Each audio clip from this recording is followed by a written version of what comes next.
So you've heard from Kitty, Jade, Stuart and Ben, and this fourth episode features a workshop run by myself, Rebecca María Morris, and Jim Ferguson, the poet. And in this episode, we focused on making a weaving song for Paisley. Hope you enjoy. So I've been trying to find old mill songs in Paisley. And so we're going to look a bit at that today, and we're going to write a new song, hopefully. That is the idea. It's a bit of an experiment, so thanks for being my experiment today. And Jim is the reason I asked Jim is because Jim is an expert, very much an expert on the history of, Paisley and its poets and its weavers, and you've been working. I don't know about that. Well, yeah. You know a lot about Robert Tannahill. He did a very controversial, still doesn't understand why it's controversial, but he did a controversial dissertation, and it drove, all the academics were up in arms. We still don't know why. He wrote this dissertation, and it was very famous. It's well known in this kind of world. And you've been working in Paisley for a long time, and doing. I lived here for 10 years. And you lived here for 10 years. I think from about 1980 to 1990, roughly speaking. I was a student at this college from 1978 to 1982. But Robert Tannahill, he was born in 1774, and he really it was the last 10 years of his life, really from about 1800 to 1810, that most of his songs and poems, he wrote most of them in that 10-year period. He wrote roughly about 100 songs and probably about maybe 50, 60 poems, something like that, in the 10-year period. Some of them are pretty good, but there's loads of politics kind of embedded in Robert Tannahill's work, but it's rarely very overt. The gloom of night fast veils the sky and pleads for your humanity. Weary astray. Basically, it's to do with transmission of songs through generations, more or less more by word of mouth, and rather than sheet music or recording, and obviously, because it was expensive to print sheet music. Yeah. But he did all his songs as well in his spare time. He was a weaver. I worked from Tuesdays to Fridays. Because he was a cottage weaver. Tannahill, he wasn't in a factory, and so it's quite a different life. You were kind of you were like an independent trader kind of thing, and freelance. People that they used to call corks, C-O-R-K-S, would come round every Saturday morning and they would go around all the weavers' cottages and buy their cloth every week. And there was always disputes between the weavers and the corks, because they always thought the corks weren't paying them enough money for their weaving, and that's how what Danny Kyle, Small Shop Day came about.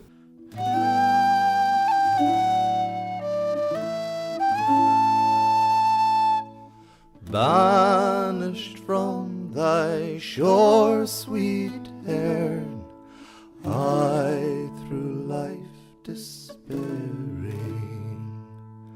lost and undone. That's when we get it back, when the weaving becomes the factory system. Tannahill's songs were sung in factories, and I know this because another weaver poet, William Tom, when he published a book called The Rhymes and Recollections of a Handloom Weaver, William Tom started a bit more modern than Tannahill, but he had a terrible time actually working in factories in Aberdeen, and really low pay and all the rest of it. And anyway, the weavers in the factories all used to sing aloud Tannahill songs to comfort themselves during their shifts, as it were. It's kind of work songs that. So they were sung quite widespread throughout Scotland within. Right up until probably sometime in the 20th century. Soft the westland breeze among the parks of Stanley shore, the mavis sings to cheerio. But I liked what you said as well in your thesis, Jim. I picked that out and can't remember, but it was like about although a lot, because sometimes I think when people talk about Tannahill's songs, they maybe not dismiss it, but they're like, oh, it's romanticism and it's about, you know, being out in nature. But you were saying that is a kind of political act in itself, that kind of the right to roam. And there are political metaphors in as well, obviously. When you were in your wee cottage, in Tannahill's wee cottage, which is still there on Queen Street, I mean, I think at one point they had 4 looms in there, and so the stour must have been incredible, you know, with 4 people working looms. The stour? It's dust, you know, this floaty about wee micro... The fibres that float about at stour. Tannahill had quite bad breathing all his life because of the stour. So getting out into the country was really important for him. So he didn't go to church on Sundays, he went up those hills, right, you can see right out that window. Like, what stood out to me was the green woods of, is it Treugh? Yeah. So it's talking about being exiled, being banished, and while there's nothing, I can't tell us anything direct about yearning for home, but there seems to be that feeling between the lines, you know, just like, you know, really wanting to just be back, like home. And I think that ties in today with like refugees, like this sort of global refugee, you know, crisis. You know, that like against their will have left their countries or been banished from their countries, you know, seeking safety elsewhere. But from my own personal experience working with refugees, most of them would rather be home, you know, they don't want to be anywhere else, you know, but they can't go home, they can't go back, not anytime soon anyway. So I've been trying to find that song. I'm like trying to find this perfect song, which I'm sure exists, but I haven't found it yet. I don't know what this song is, but there was a song called, so you'll see that on the next part, it's called Sodge the Cotton Spinners. So throughout the 19th century, Paisley had a really strong union, had a really strong, one of the strongest, I think it was the first one in Scotland or something to start off a weavers' union, and it was really connected to the movement of the Chartists, and there were many strikes and all these kinds of things. So in Glasgow, I think, Hamish Henderson, who is a folklorist, does anyone know Hamish Henderson? Like he was a big folklorist and collector of songs from Scotland. What was his name again? Hamish Henderson. Hamish Henderson. So we're going to listen to a wee recording of Hamish Henderson kind of explaining and singing this Sodge song. So it can be Sodge or Hwaso as well. And I was speaking to a guy who works collecting old songs essentially, and he said that this song, the Sodge song, they've got one for basically every part of Scotland, but they don't have one for Paisley. So they've got one for like Dundee, and so it's like Sodge This one's connected to Glasgow, so it's close to Paisley. It mentions Glasgow, the Gloomy law and everything, but there's not one for Paisley. I was like, where's the Paisley one? So anyway, so that's the kind of inquiry here. But of course, when the people began to organise in the first part of the 19th century, they took the older tunes and they began to compose new words to them. And the version that's most familiar to the working class in Scotland is Sodge the Cotton Spinners, which describes the march of the cotton spinners into Glasgow to take part in the rising. Sodge means like, did you see? Yes, right. Exactly. Okay. That's a good thing to clarify. Yeah, like Sodge, yeah. And sometimes it's spelt like Sodge or Sodge or Hwaso, Hwaso. Whoso. Because it looks like it's like saw, did you? Yeah. Like, Did you see yeah. the cotton spinners? Aye, so did you. Sodge the cotton spinners, sodge them gonna war. Sodge the cotton spinners, marching down the Bromela. Some of them had shoes and stockings, some of them had none of all. Some of them had shoes and stockings, marching down the Bromela. You could do Sodge the Paisley Buddies. Oh yeah, Sodge the Paisley Buddies. I could write things down as well. If you'd rather do it as a big group, we could just do it like that. Yeah, we could do it like that. Let's throw stuff at each other. Yeah, that. Yeah. My one was Sodge the stolen shopping trolleys. Very on brand. Yeah. Strong local culture. Yeah. I need a big Sodge pen. with a bucky bottle in hand. Yeah. That's a good one. Straight off. What are we the bat. protesting?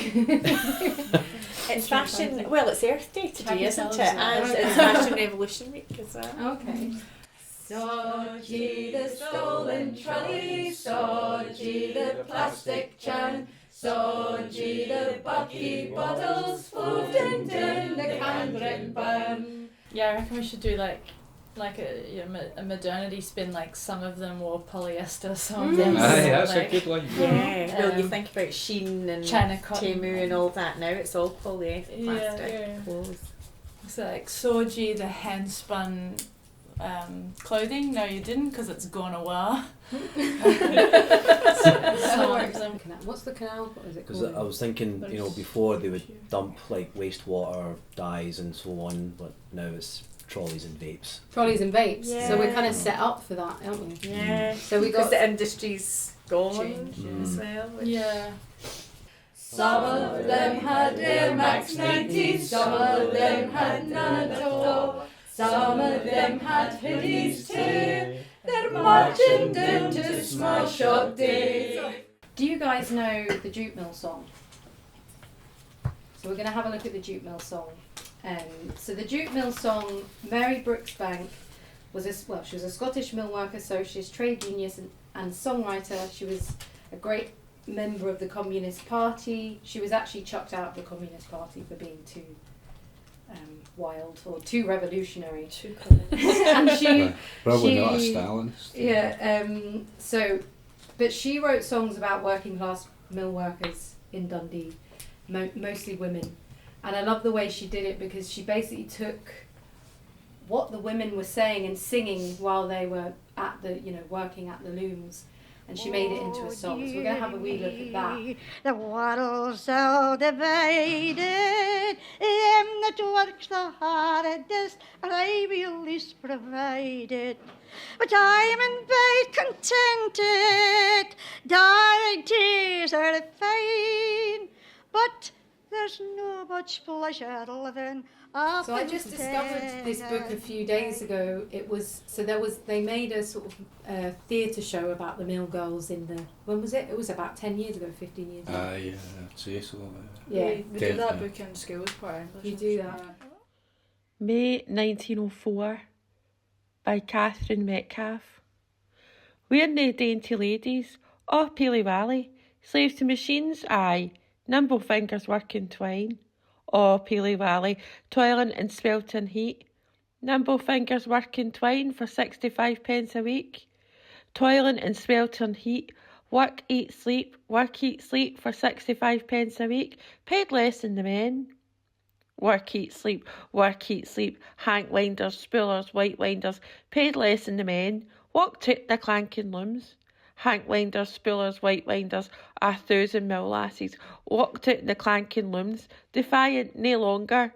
1,000 mill lasses, we're nae dainty ladies, defiant nae longer, slave to machines, no. Does anyone have any questions about the words, or What's 10 and 9? Yeah, I was just going to ask the same so question. that's what you're getting? Does that? I think Is she. that currency? 10 bob and 9s. The mill is going fast, and there we shifters can't get no rest.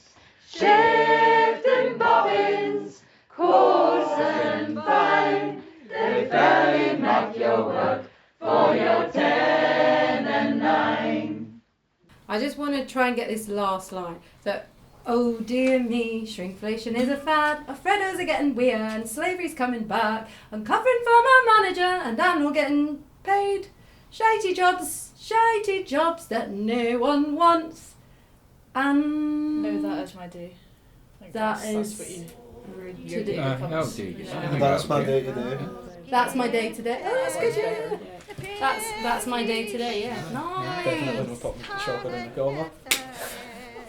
Oh dear me, shrinkflation is a fad. Our Freddos are getting weird and slavery's coming back. I'm confident for my manager and I'm not getting paid.